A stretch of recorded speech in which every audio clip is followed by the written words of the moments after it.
Hello students, and welcome to another video. Today's video is going to introduce you to the topic we're studying this week, which is going to be our principles of the Constitution. We are lucky to live in America because we have an awesome Constitution that protects our rights and that limits the power of the government. In fact, the most important thing for you to know about any type of constitution is that it sets the rules and expectations for a system of government, and that creates limits on the government's power. So our Constitution has 7 principles that limit the power of the government. And there's 2 ways that the power of the government is limited within the Constitution. So I kind of like to think of these 7 principles kind of in this umbrella shape.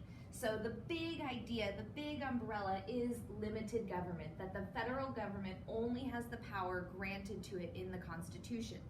And then that umbrella then kind of protects you from these 2 different ways on how the government is limited. First, the Constitution takes away power from the government. So there are 3 principles that take away power from the government. Separation of powers gives each branch of government a specific job. Legislators make the laws, the executive enforces the laws, and the judicial branch judges the laws.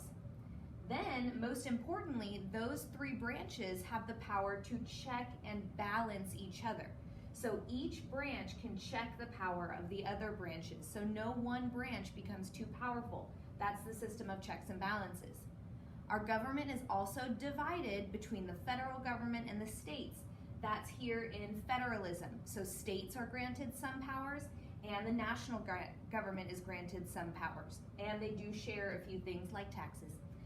So these are the ways that the principles take away power from the government. But then there are 3 principles that give rights to the people, that give more power to the people. So again, government is limited because we are granted our individual rights, and those are your 10 amendments in the Bill of Rights. We are also granted popular sovereignty. This is that big phrase that starts the Constitution, we the people. The power of the government is given by the people. How do we do that? We got the right to vote. We vote for our representatives to lead the government. That's the principle of republicanism.